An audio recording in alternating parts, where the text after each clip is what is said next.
Vincent asks, why is pornography bad? Oof. Why is pornography bad? Pornography is bad for one simple reason, and that is that you are getting false dopamine hits from doing something that makes you feel guilty and gives you shame. If you look at this, all of you can Google vibration chart. Like, all of us have a vibration. Everything in life has a vibration. In fact, there's a true story. There was a bridge in Baltimore that was built like in the 60s. Dude, it's crazy. And the way they built the bridge, et cetera, it had the same vibrational frequency as wind at 22 miles an hour, right? So when wind kicked up to 22 miles an hour, that 22 mile an hour wind and the vibrational status of that bridge were in line, and this bridge would start vibrating and shaking and swaying, and cars were getting like tossed around. Oh, yeah. They had to demolish that whole bridge and rebuild it. Vibration's real. Like, you've been around people, you walk in, you meet them, and immediately you feel this weird, like, low energy, like they're just sucking out the energy of the room, right? Yep. That's a low frequency person, right? And you've been around high frequency people. And so if you look up the frequency chart or vibrational chart of humans, you'll see that guilt and shame are at the very bottom, and they rank at like vibration level like 5 and 6, right? In the middle is acceptance. Acceptance, that I'm gonna accept that I'm a flawed human, but I'm gonna take action in becoming a better human. That's vibrational level 400. At the very top of that pyramid of frequency or vibration is self-actualization, happiness, fulfillment, gratitude. That is a vibration level of 12 to 1400 in terms of frequency, right? And so when you are watching porn, you're getting dopamine hits, and those dopamine hits, you're conditioning yourself, okay, when I do something shameful and that I feel guilty about, I get dopamine hits.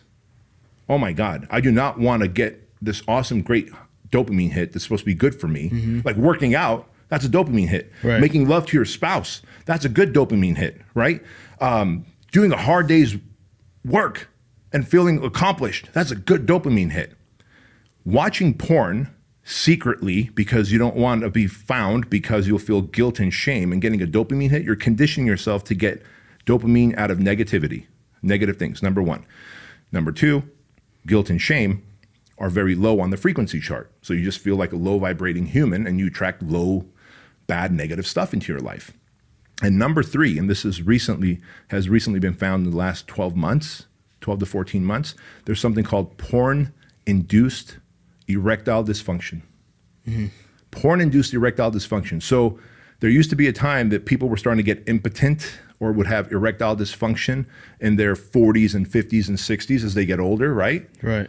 Now, young kids, teens, kids in their 20s and their 30s are unable to get an erection and have sex because they're so used to watching a porn scene that is so exaggerated, so over the top, that has released so much intense dopamines when you're watching a threesome, foursome, gangbangs, whatever the fuck it is that you weirdos are into. And I don't judge you, I've been down that path, but I stopped. But when you're into that shit and then you come home to your beautiful spouse and you just have to make love to her, you're like, well, I don't know, man. Like, it's not 8 of you on top of each other with weird tools and gadgets and a swing and a ball gag from Pulp Fiction, right? Shout out to Quentin Tarantino and Pulp Fiction. You know what I'm talking about, Maine. By the way, Ed's not here today. Maine's got the cameras. And so, fuck, bro, how are you going to be able to make sweet love to your wife if you can't get hard because you've got porn-induced impotence? Yeah. That's sad. So that is why pornography is absolutely bad for you. Well, what about the people that, because I know there's going to be comments, people like, oh, well, he's one of those guys that's just anti whatever. What about the people that ask, okay, what if I just do it every once in a while? Like, I'm not addicted. I could stop whenever I want. What do you say to those people? Hey, guess what? If you're not addicted and you're not getting any of the negative side effects, this is a free country. Go for it. I'm not your daddy. I will give you fatherly advice on the show, but I'm not your daddy. I'm not your God.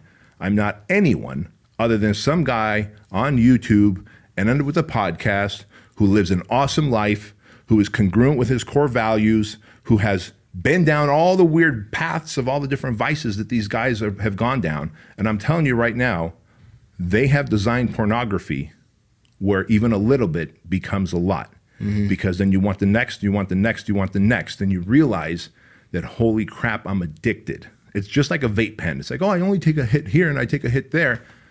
And then you see the dudes on a plane who are fiending for a hit from a vape pen because they've been on a 3-hour flight and they can't wait to just run out of that terminal and take a hit of their vape pen. Right. I don't ever want anything to enslave my mind and heart that way. Not pornography, not nicotine, not alcohol, not food, not television, not any addiction out there, not gambling. Gambling will create such an addictive component to it. None of it.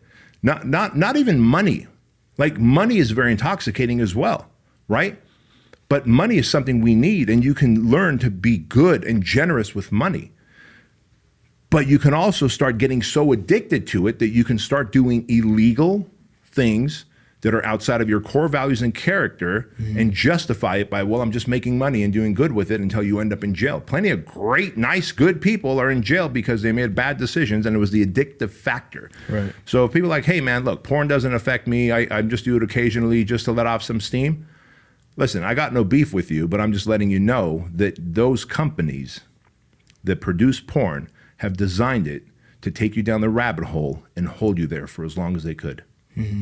I also heard a quote too. I'm going to butcher it, but it basically was, if someone's asking, can I just do it in moderation, whatever the addiction is, whatever the thing is, if you have to do it in moderation, you're still a slave to it, because you can't even stop. Exactly. You still have to do it a little bit. So anyways, there's that. Very well said.